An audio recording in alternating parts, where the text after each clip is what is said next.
O Rio de Janeiro acordou ontem como se estivesse no meio de uma guerra. Logo cedo, helicópteros cruzando o céu, caveirões subindo morros e mensagens circulando em grupos de WhatsApp avisando para não sair de casa. Tudo por causa de uma mega operação policial que mirou diretamente no Comando Vermelho, uma das maiores facções criminosas do país. A ação aconteceu nos complexos do Alemão e da Penha, duas das áreas mais conhecidas e dominadas pela facção. O clima foi de tensão desde as primeiras horas da manhã, ruas bloqueadas, escolas fechadas, comércio parando e tiros por toda a parte. No fim do dia, um número impressionava, mais de 60 mortos, mais de 80 presos, entre os mortos havia também policiais. Essa já está sendo considerada a operação mais letal da história recente do Rio. E no vídeo de hoje a gente vai explicar como que tudo começou, o que aconteceu durante as horas de confronto e principalmente o que isso significa na prática para a facção e para o futuro da segurança pública no estado. Eu sou o Marcelo Milos e depois da vinheta eu te conto.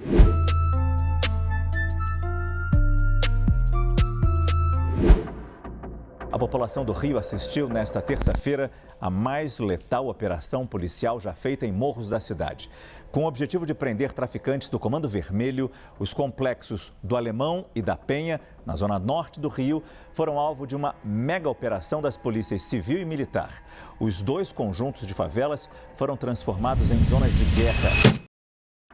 Essa ação não surgiu do nada, ela vinha sendo preparada há semanas. Segundo as autoridades, o objetivo era atingir diretamente o Comando Vermelho, enfraquecendo a estrutura da facção e retomando áreas que vinham sendo usadas para o tráfico de drogas e circulação de armas. Cerca de 2.500 agentes foram mobilizados entre policiais militares, civis e equipes especiais. O foco era prender lideranças locais, recolher armas e cortar rotas estratégicas que a facção usa há anos. Logo no começo da manhã, os primeiros confrontos já se iniciaram. Traficantes ergueram barricadas, incendiaram carros, bloquearam acessos e responderam aos tiros com fuzis e até mesmo drones. Sim, drones, né? Isso mostra como que os criminosos também estão se modernizando e usando novas tecnologias. Mais de 2.500 agentes saíram em direção às comunidades ainda durante a madrugada, em uma operação que era planejada há 2 meses.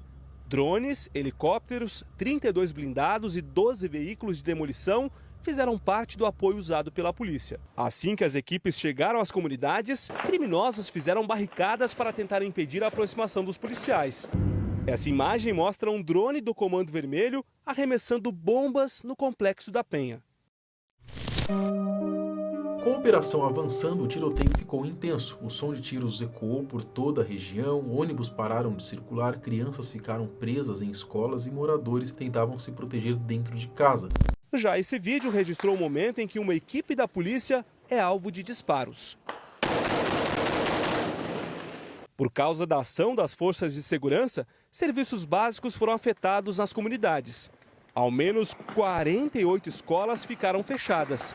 Unidades de saúde também não puderam funcionar.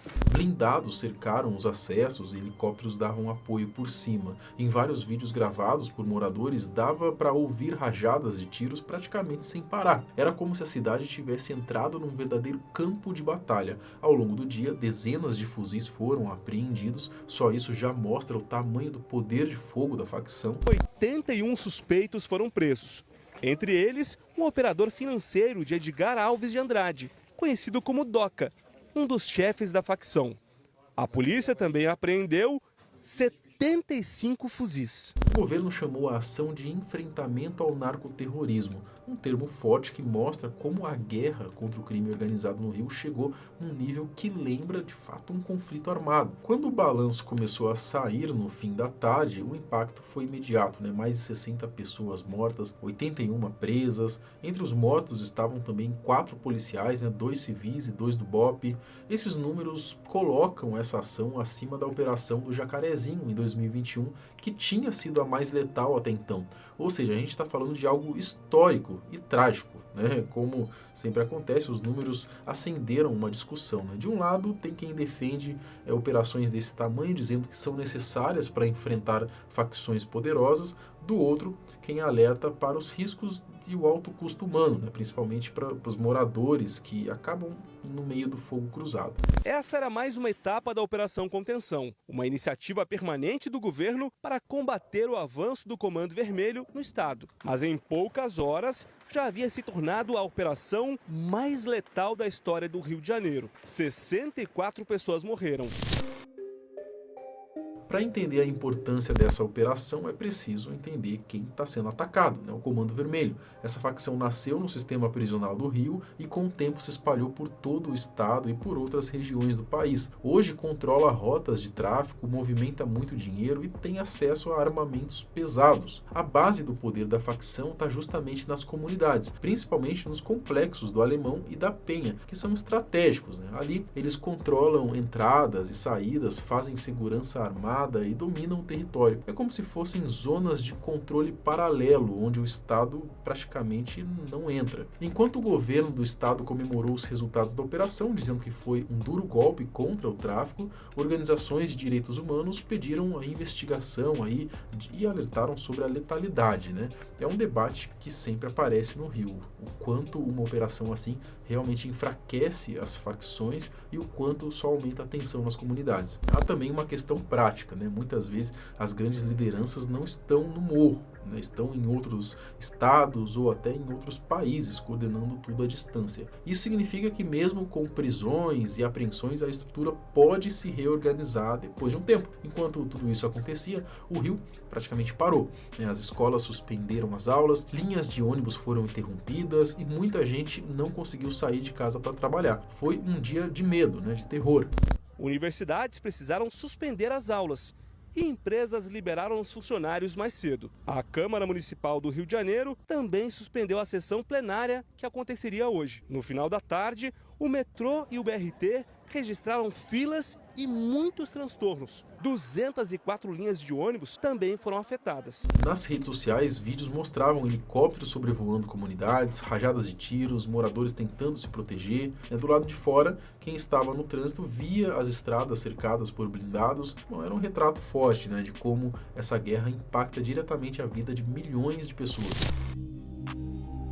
Essa operação tem um peso enorme. Primeiro porque mostrou que o governo está disposto a usar força máxima contra o Comando Vermelho. Segundo porque bateu todos os recordes de letalidade, né? E terceiro porque deixou claro que o problema do tráfico no Rio de Janeiro não é pequeno, né? É estruturado, poderoso, difícil de desmontar. O alvo aqui não são só os soldados armados nos becos, né? O objetivo é quebrar a estrutura da facção, tirar armas de circulação, prender nomes importantes e dificultar a movimentação de drogas e dinheiro. Mas para isso dar certo de verdade, não basta uma operação, né? É preciso manter presença, fazer investigações financeiras, cortar rotas de fornecimento de armas e drogas e enfraquecer os chefes de verdade, né? Os que mandam lá de cima.